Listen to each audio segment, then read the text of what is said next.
Bom dia aos irmãos. Aqui, neste momento, para mim ainda é noite, mas quando os irmãos assistirem o vídeo, o culto online, será de dia. Então, bom dia a todos os irmãos. Nessa sexta-feira santa, temos o privilégio de recordarmos a obra de Cristo consumada na cruz. Em Mateus capítulo 27, 1 e 2, lemos: Ao romper o dia, todos os principais sacerdotes e os anciãos do povo entraram em conselho contra Jesus para o matarem, e amarrando-o, levaram-no e o entregaram ao governador Pilatos. Sabemos que havia uma conspiração contra a pessoa e a obra de Jesus Cristo, tudo dentro da soberania de Deus, mas também dentro da responsabilidade e da culpa humana. Esta história nos faz ter respeito, nos faz reconhecer quem é Cristo e a obra que teve condições de fazer, porque é Deus, e quem somos nós diante deste Deus poderoso. Diante de Deus, o que cabe a nós é o corar de vergonha por causa de nossa pequenez e também por causa de nosso pecado. Então eu convido a toda a amada Igreja Presbiteriana 9 de Abril. Eu sou o pastor reverendo Heber Bertucci, pastor desta amada igreja. Convido os membros desta igreja 9 de Abril e também a todos os demais irmãos e irmãs de outras igrejas evangélicas que estão nos ouvindo neste dia de sexta-feira santa, a nós termos um primeiro ato, recordando a nossa pequenez, o nosso pecado diante de Deus e pedindo a Ele piedade de nós. O cântico que ouviremos neste momento diz: Senhor, tende piedade de nós. Eu convido os irmãos a acompanharem através do clipe que passará. Senhor, tende piedade de nós.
Vamos orar ao Senhor, uma oração de confissão de pecados. Acompanhe-me em minha oração, fique também você e sua família neste sentido de confissão de pecados. Oremos. Senhor, abençoe a cada irmão, a cada irmã que está nos ouvindo neste dia, perdoe os nossos pecados, aumente a nossa fé no Senhor, que nós possamos nos consagrar e recordar aquilo que Jesus fez por nós na cruz, principalmente a sua obra salvadora, perdoadora. Temos o privilégio de o sangue de Cristo vertido na cruz nos purificar de todo o nosso pecado.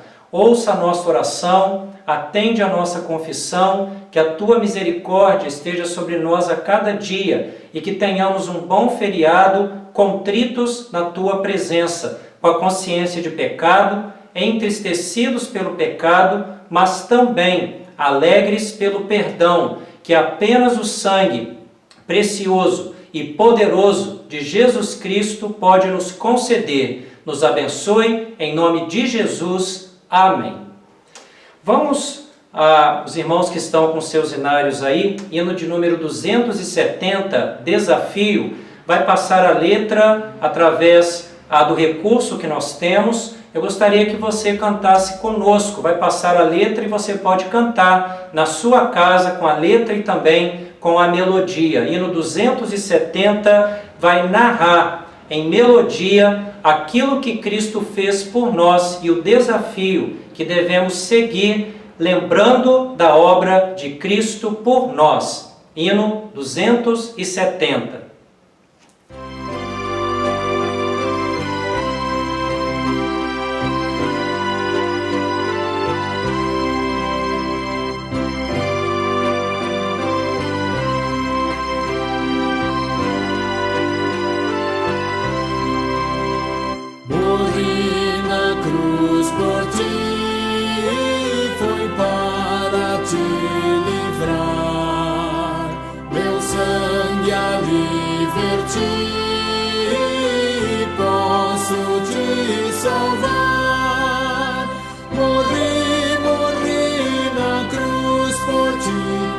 Fazes tu por mim, morri na cruz por ti, que fazes tu por mim, vivi assim por ti, sofrendo intensa dor, e tudo fiz aqui por ser teu Salvador.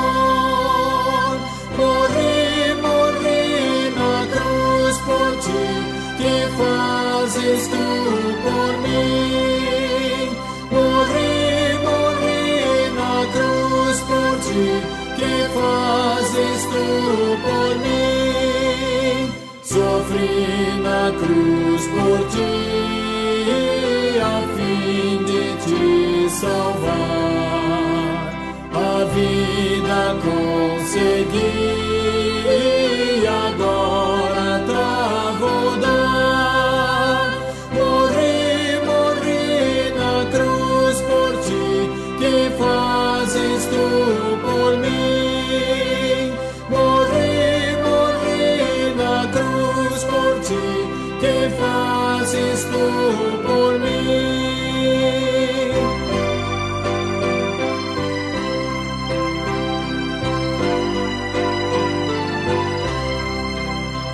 Eu trouxe a salvação dos altos céus, favor.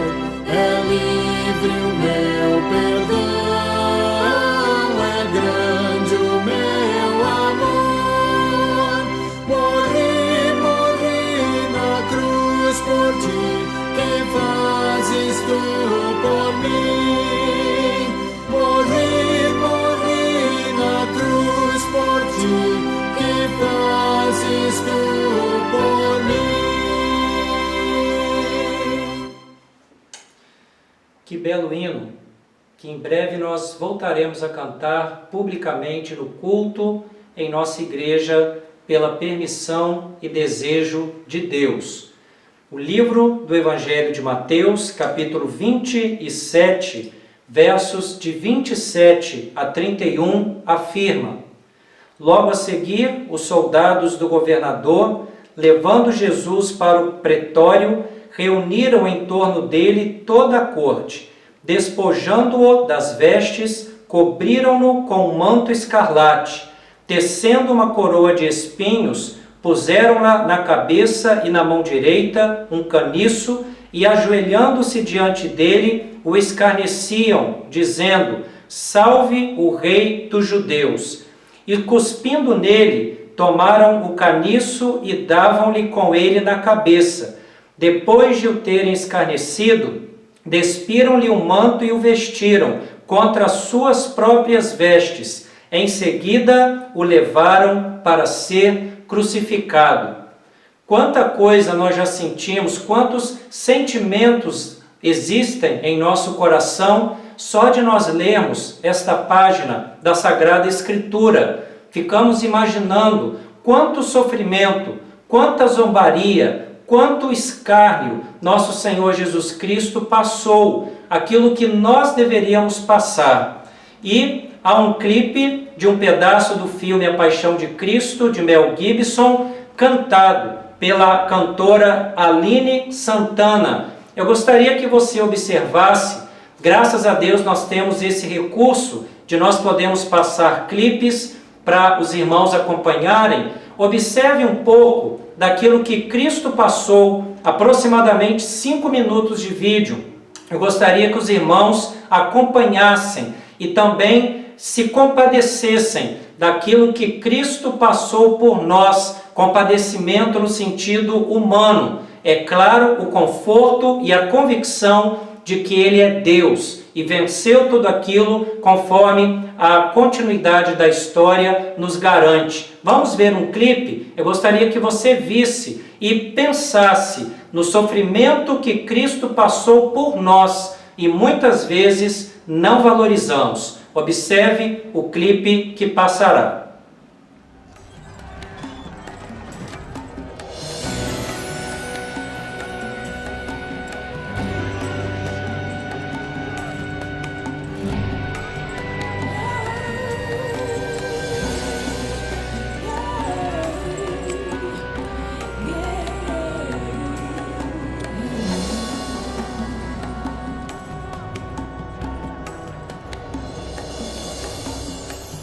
Crucificação do meu Jesus me faz sentir no coração a grande dor que ele sofreu ali na cruz.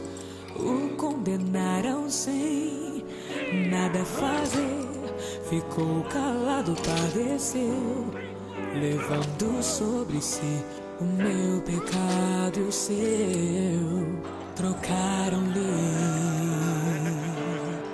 por Barrabás, o açoitaram, desprezaram, o levaram para a morte, e uma coroa de espinhos colocaram em sua cabeça, zombavam e diziam: eis aí o rei dos judeus.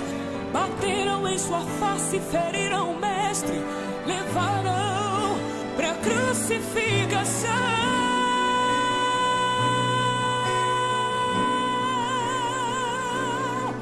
Crucifica, crucifica, crucifica, crucifica, crucifica, crucifica, crucifica. Não, não, não, não, o mestre não. Crucifica, crucifica, crucifica, crucifica. Meu Jesus, não, não, não, não, não. Crucifica. E ele expirou. É tão grande o amor de Jesus que ali na cruz suportou os cravos nas mãos e nos pés. A grande multidão desprezou, mas mesmo assim clamou ao Pai que os perdoassem e expirou.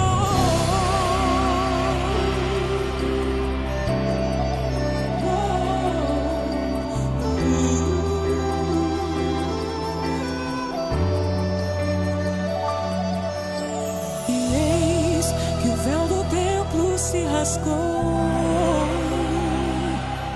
se fez trevas ali, tudo escuro ficou. Eis que o véu do templo se rasgou, se fez trevas ali, tudo escuro ficou. Tremeu a terra, fenderam-se as pedras, santos ressuscitaram. Hoje tem todo o poder o meu Senhor na terra e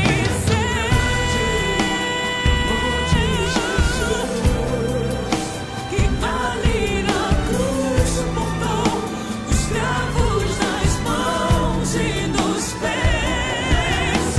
A grande multidão desprezou,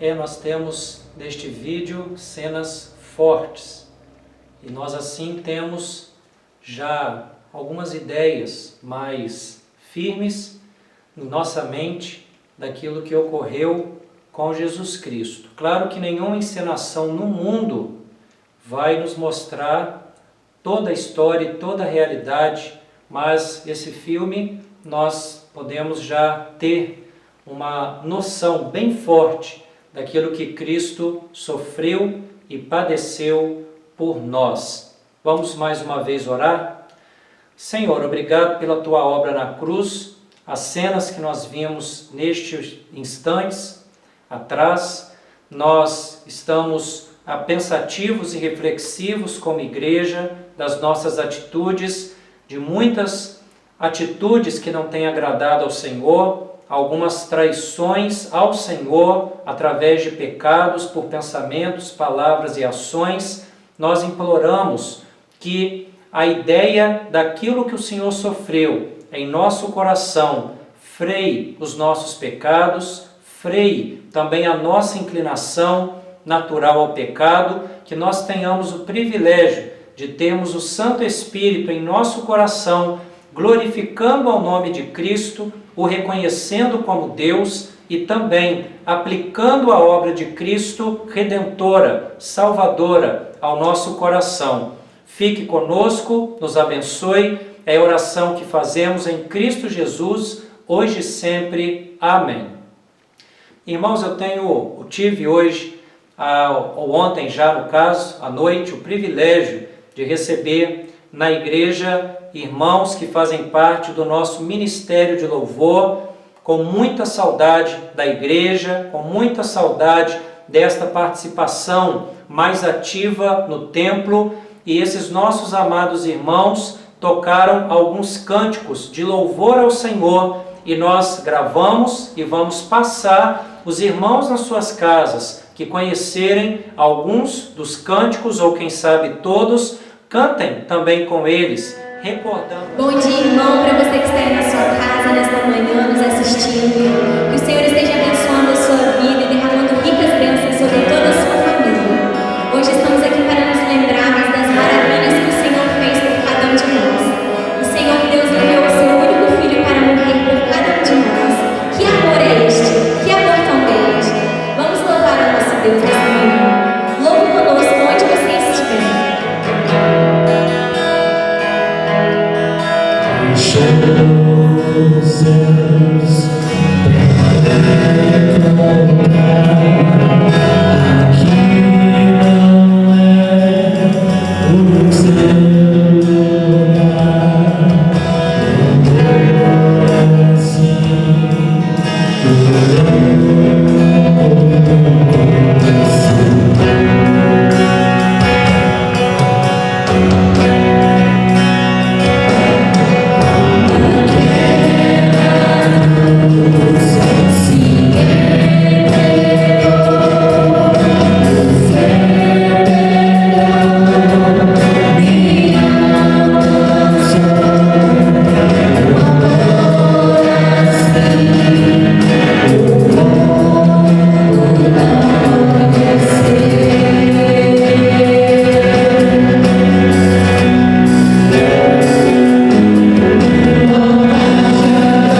pecador. Eu, você, todos nós. Vamos bendizer o nome do único que é digno de toda adoração. Para salvar, para salvar, silêncio do céu. Resgate salvação, encheu-se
mas em 3 dias ele ressuscitou. E ele venceu para sempre, para todo sempre. Que esse louvor fale ao seu coração.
louvar ao Senhor, juntamente com os nossos irmãos do Ministério de Louvor.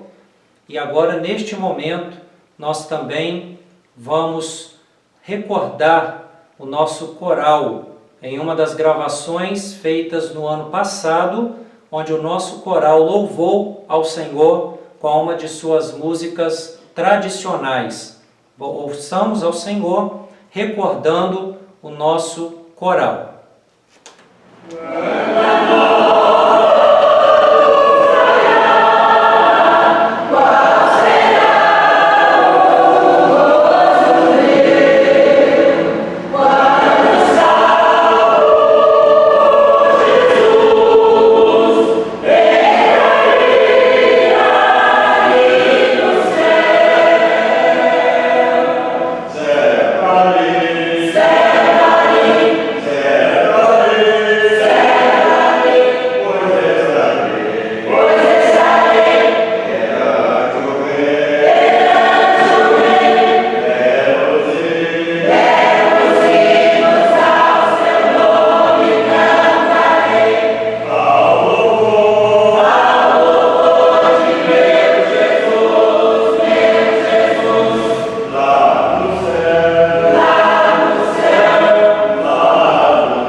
você, meu ouvinte, para que neste momento aprendamos um pouco da Palavra de Deus, trazendo meditação dela para o nosso viver.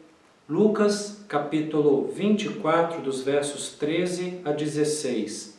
A Palavra de Deus diz assim, Lucas 24, de 13 a 16. Naquele mesmo dia, 2 deles estavam de caminho para uma aldeia chamada Emaús, distante de Jerusalém 60 estádios, e iam conversando a respeito de todas as coisas sucedidas. Aconteceu que, enquanto conversavam e discutiam, o próprio Jesus se aproximou e ia com eles. Os seus olhos, porém, estavam como que impedidos de o reconhecer. A história continua. Em outra ocasião explicarei mais alguns versos, mas hoje me deterei dos versos 13 até o verso de número 16 de Lucas capítulo 24. No Evangelho de João, capítulos de 14 a 17, encontramos os discursos de despedida de Jesus. Esses discursos terão seu ápice lá em João 17, em uma grande oração, que foi denominada pelo teólogo luterano David Chytrius de oração sacerdotal. Ele a denominou assim lá no século XVI. Nessa oração, há um verso muito conhecido de cada um de nós, João 17, 17, diz assim: santifica-os na verdade, a tua palavra é a verdade. O tema santificação está presente no Evangelho de João. Ali, a santificação ocorre diante de 3 pessoas. Temos, portanto, uma tríplice santificação. Em primeiro lugar, o Pai santificou o Filho e o enviou ao mundo. Jesus vai deixar isto bem claro em um dos textos nos quais ele está em profunda discussão com seus adversários. Lá em João capítulo 10, verso de número 36, nós lemos: então, daquele a quem o Pai santificou e enviou ao mundo, dizeis, tu blasfemas, porque declarei, sou filho de Deus. Então o Pai santifica o Filho e o envia ao mundo. Em segundo lugar, o próprio Filho, o próprio Cristo, santifica-se a si mesmo. Retornando ao texto da oração sacerdotal, João capítulo 17, verso de número 19, lemos: e a favor deles eu me santifico a mim mesmo, para que eles também sejam santificados na verdade. Olha que interessante, o Pai santifica o Filho, o Cristo, e o envia ao mundo. O Filho também vai se santificar, imitando o ato que o Pai fez por ele. E ele faz isso para que os seus filhos, o seu povo, seja também santificado na verdade. E este é o terceiro lugar da questão da santificação no Evangelho de João. Jesus pede a Deus que a partir da sua santificação, os discípulos também sejam santificados na verdade. Leiamos novamente João 17, 17. Santifica-os na verdade. A tua palavra é a verdade. Jesus Cristo quer que cada um dos seus discípulos, os discípulos, aqueles 11, depois outros, por exemplo, os 2 a caminho de Emaús, e esta sucessão vindo até os nossos dias, nós, discípulos no sentido de aprendizes de Cristo, nós no presente também devemos ser unidos a Cristo no processo de santificação. Jesus, em sua encarnação, foi santificado pelo Pai, e os que creem em Jesus são santificados pela palavra que Jesus pronunciou no passado, a mesma palavra que hoje está registrada na Sagrada Escritura. Por isso que é importante ler a Escritura, crer nela, meditar nela e obedecê-la. Ela é importante.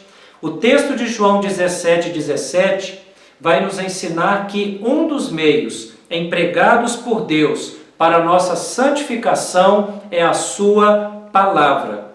Isto significa que o progresso na santidade do cristão será alcançado quando este cristão ter o seu tempo dedicado à leitura da palavra de Deus. Não apenas leitura superficial, mas também uma leitura de meditação.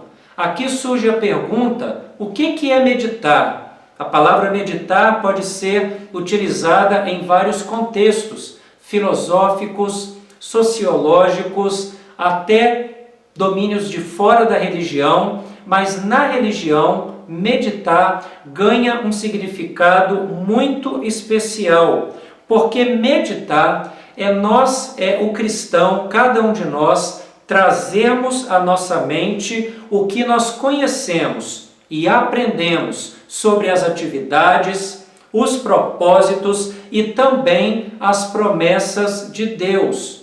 Não apenas na teoria, mas também aplicando este conhecimento à nossa própria vida. Meditar é muito importante. Meditar na palavra de Deus. Por que é importante? Porque é uma relação muito interessante entre meditação e palavra de Deus.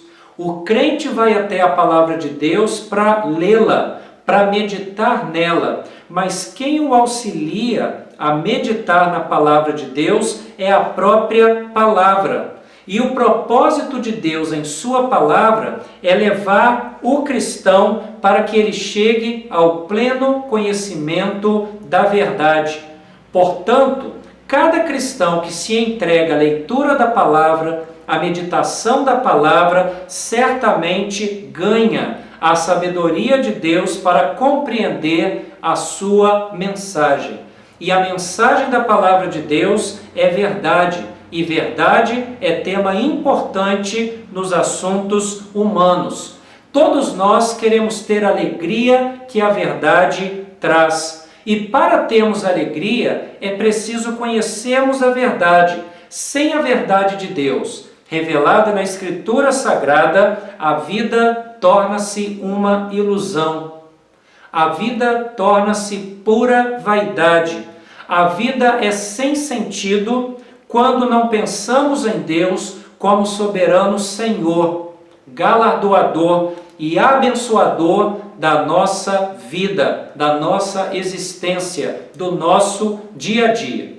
O texto que eu escolhi para a base deste culto que estamos realizando nesta Sexta-feira Santa, chamada de Sexta-feira da Paixão, da Crucificação e Morte do Senhor Jesus, é o texto de Lucas 24, de 13 a 16. E esse texto destaca a soberania de Cristo sobre a morte. E essa história sendo aplicada na vida de dois dos seus discípulos. Observemos o verso 13, diz assim, Lucas 24, verso 13. Naquele mesmo dia, 2 deles estavam a caminho para uma aldeia chamada Emaús, distante de Jerusalém, 60 estádios. O texto, o verso 13, começa afirmando com a expressão naquele mesmo dia.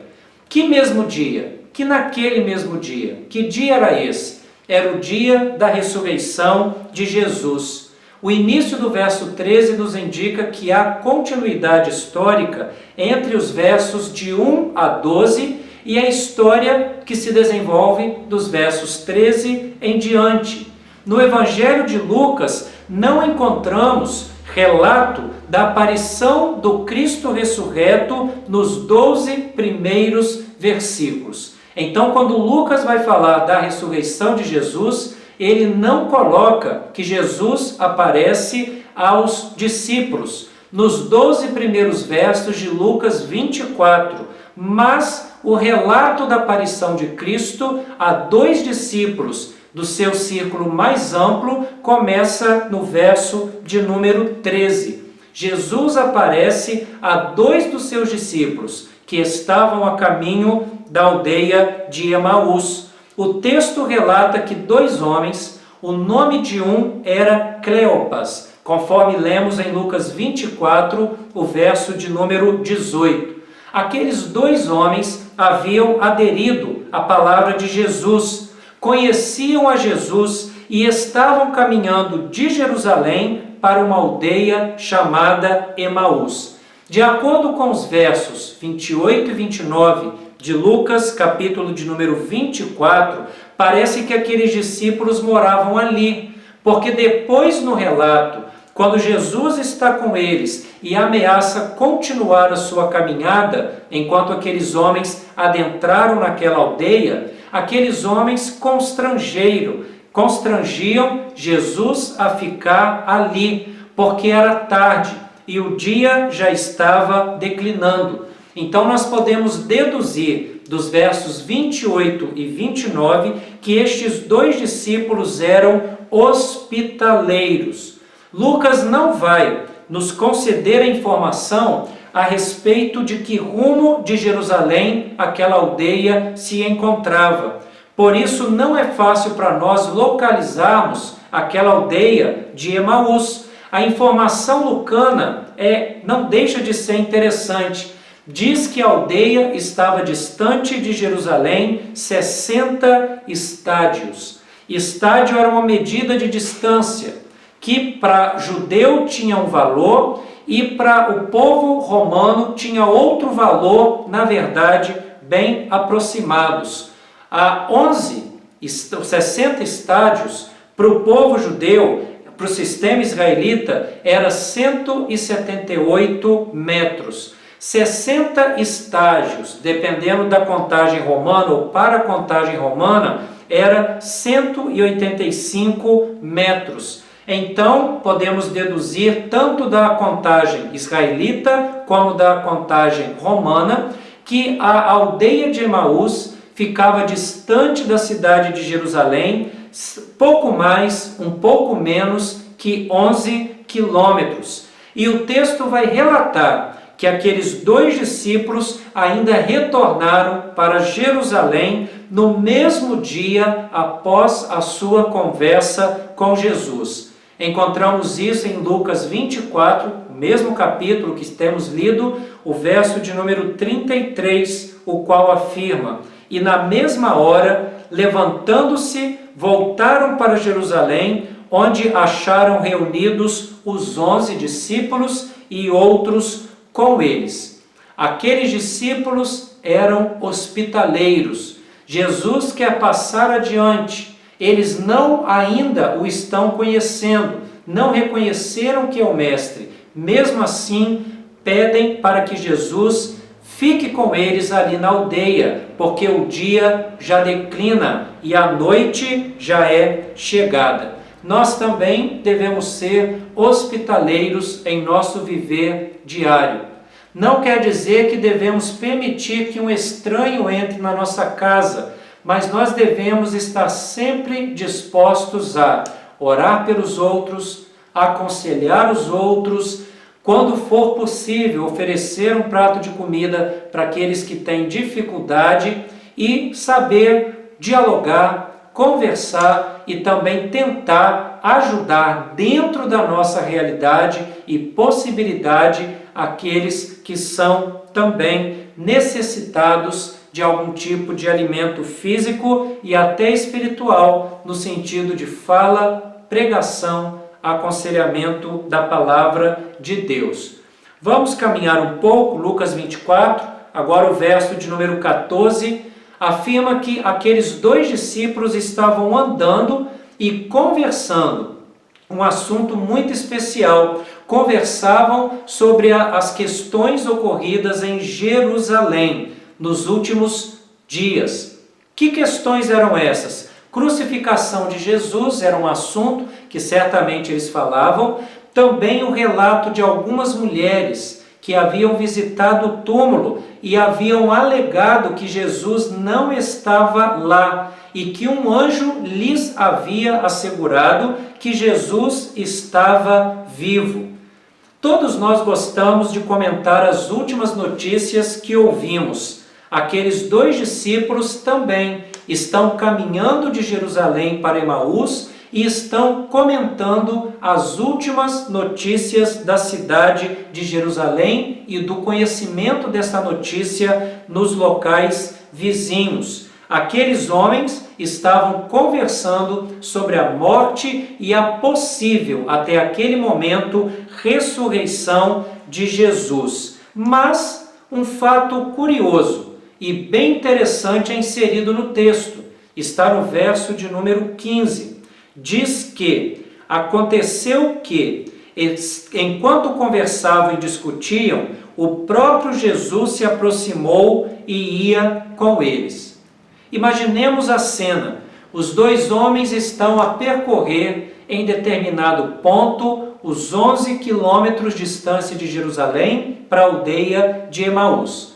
De repente viram alguém, a princípio estranho, se aproximar, querendo participar da conversa. Uma das lições que Lucas nesse texto nos ensina é que Jesus é próximo dos seus servos.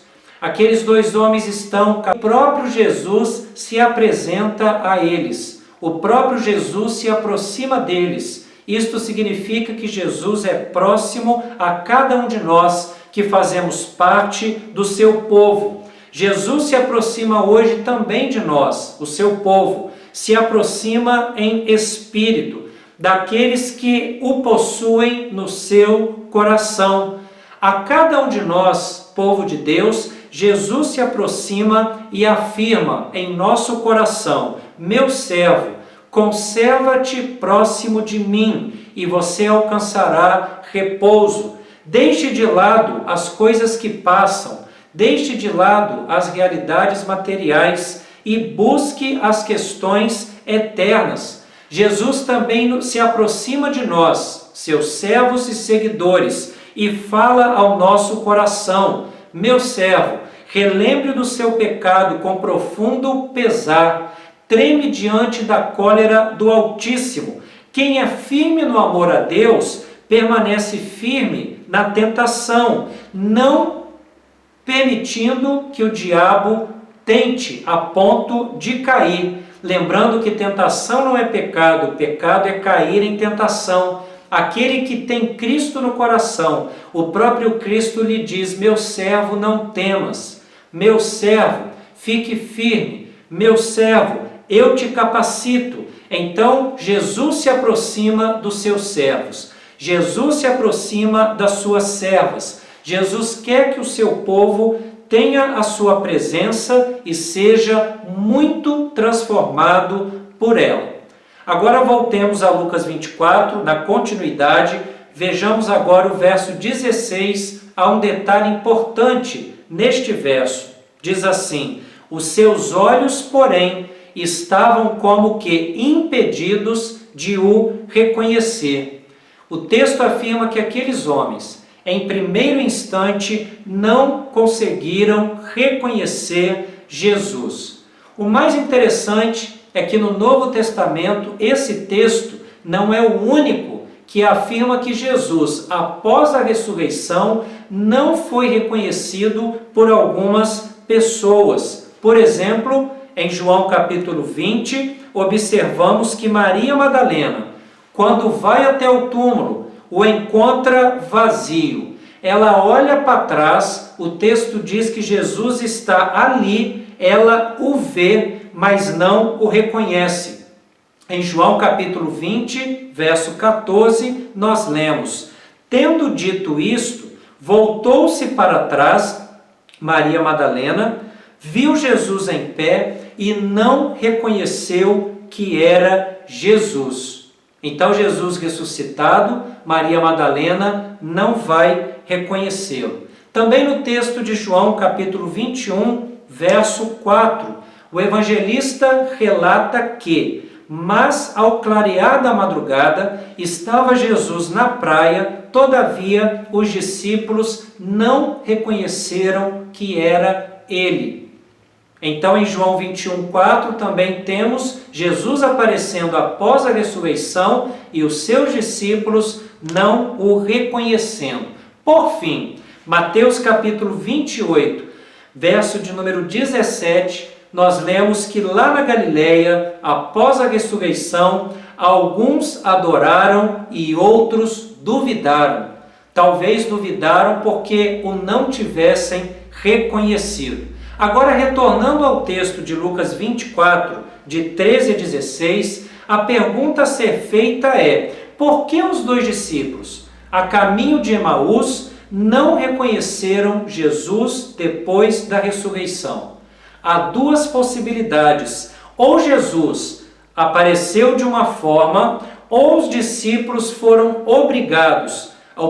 foram impedidos de reconhecê-lo por algum tipo de ação divina. Então, duas possibilidades: ou Jesus vai ressuscitar com um corpo diferente e as pessoas não vão reconhecê-lo porque ele está diferente, com o corpo ressurreto, com o corpo já plenificado, santificado, ou os discípulos não reconheceram porque Deus não o permitiu. Como que respondemos isso? Como que encaixamos uma ou outra questão em Lucas capítulo 24? Há uma expressão muito interessante que diz: os seus olhos estavam impedidos. Esta expressão não denota exatamente algo sobrenatural, como se Deus usasse do seu poder para tampar a visão daqueles dois discípulos que, ao lado de Jesus, não reconheceram que era o Mestre. Talvez, especulação, mas uma resposta plausível, talvez o motivo deles não terem reconhecido a Jesus é que aqueles homens não esperavam vê-lo. Eles não esperavam naquele momento, não esperavam que Jesus estivesse vivo. Então aqueles homens precisavam de evidências mais fortes da ressurreição de Jesus, conforme esse próprio capítulo, Lucas 24, nos apresentará mais adiante.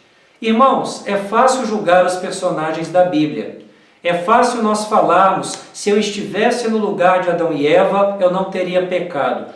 Também é fácil nós falarmos: se eu estivesse lá naquele local, se eu fosse um desses dois discípulos de Emaús, com certeza eu logo teria reconhecido o Senhor e Salvador Jesus Cristo ressurreto. Isto é uma grande falha e talvez, quem sabe, algum tipo de arrogância de cada um de nós. Nós, em muitas oportunidades e ocasiões, no nosso pensamento, quero dizer assim, se voltássemos ao passado, ou se pudéssemos ser esses personagens da Bíblia que falharam, certamente nós não seríamos melhor do que eles, se vivêssemos naquela época. É bem provável que nós também não reconheceríamos a Jesus. Irmãos, as histórias da Bíblia não foram registradas para nós julgarmos os seus agentes, os seus sujeitos humanos. Deus já o fez, Deus já os julgou. As histórias da Bíblia foram registradas para aprendermos com cada personagem. Nós imitamos os acertos e nós desprezamos os erros. Então aqueles homens, mesmo sabendo que Jesus havia predito a sua ressurreição, não a esperaram a ponto de reconhecê-la. Se eles tiveram essa atitude, o que cabe a nós hoje? Não fazer igual, agir de forma diferente. Aqueles homens ouviram falar de Jesus, aqueles homens tinham consciência do que Cristo ensinou a respeito dele e do seu ministério, e por um momento de deslize não se atentaram a alguns importantes detalhes. O que cabe a nós hoje, diante deste exemplo? Cabe a nós ler as Escrituras Sagradas, meditar nelas, como eu falei agora há pouco, e dentro dessa meditação nós devemos caminhar para o aprendizado, para a interiorização da palavra de Deus. Devemos orar e pedir a Deus sabedoria para que os nossos olhos, por alguma razão, não estejam impedidos de perceber a vontade de Deus para nós. Que nós não estejamos impedidos de observar aquilo que a Bíblia fala, que devemos agir na nossa ética, devemos agir na nossa conduta, devemos evitar o erro. O primeiro ato que a Bíblia ensina é que nós devemos ter fé e reconhecer que Jesus é Deus. Ele morreu, mas também ressuscitou dentre os mortos. Então nós devemos crer e sermos transformados por este ensinamento.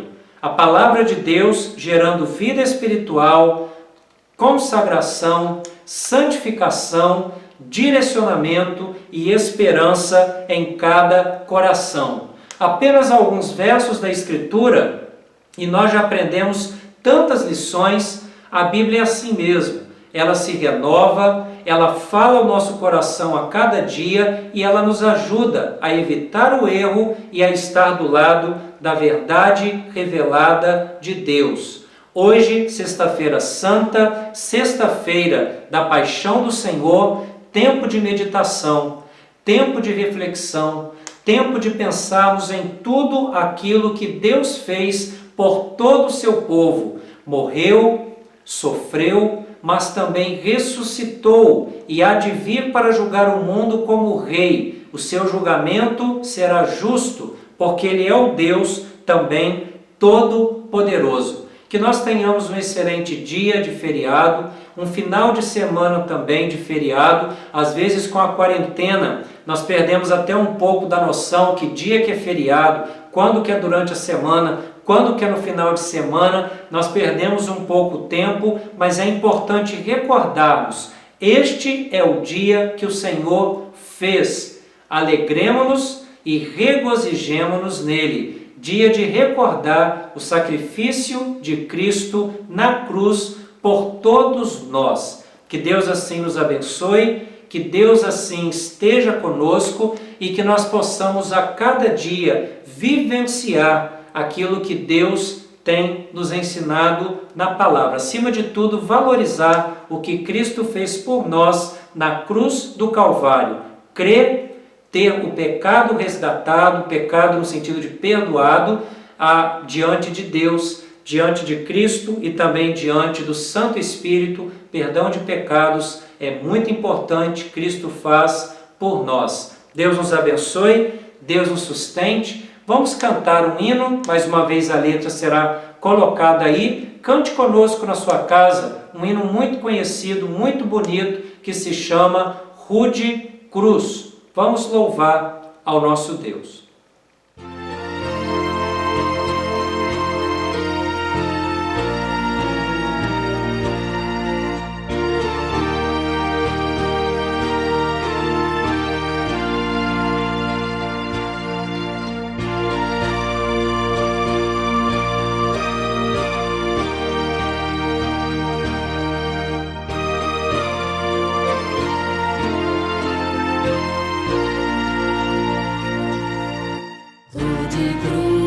Erigiu, dela o dia fugiu, com emblema de vergonha e dor.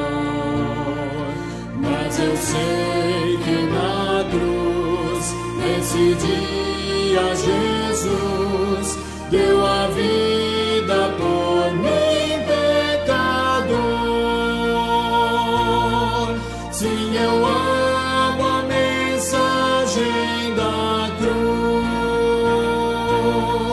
seu triunfo, meu gozo será. Pois um dia, em lugar de uma cruz, a coroa Jesus me dará.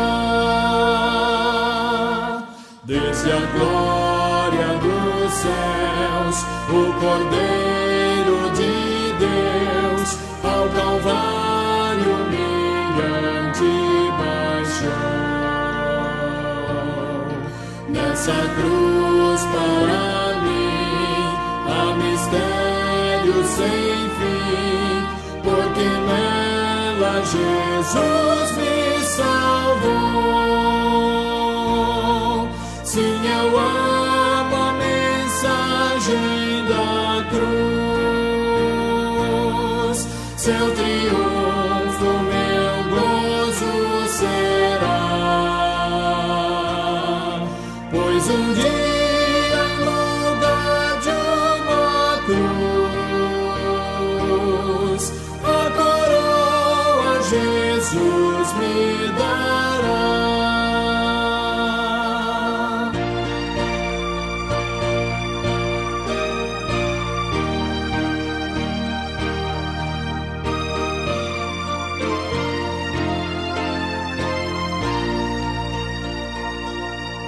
Nessa cruz padeceu, desprezado morreu, meu Jesus para dar-me perdão. Eu me alegro na cruz, dela vem graça e luz para minha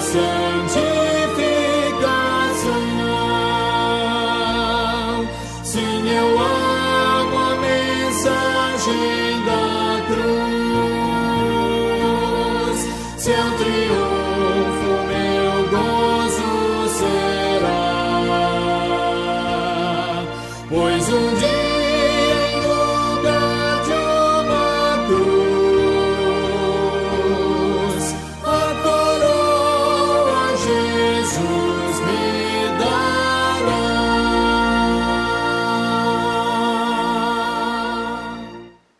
Amém. Um hino muito bonito e muito edificante. Que cada um dos amados irmãos tenha um excelente dia, uma excelente sexta, feriado na presença de Deus. Que o culto tenha sido agradável, que os irmãos tenham participado com a mente e com o coração. Que tenhamos uma boa recordação do que Cristo fez por nós e a convicção de que este sacrifício dele é vivo, é presente e é também salvífico para cada um de nós. Vamos receber a bênção do Senhor? Irmãos, fiquem em paz, que a graça de Deus Pai, o amor de Jesus Cristo e as consolações do Espírito Santo estejam sobre nós e sobre todo o povo de Deus, que está espalhado sobre toda a face da terra, hoje e pelos séculos dos séculos. Amém e amém. Deus abençoe a cada um dos irmãos.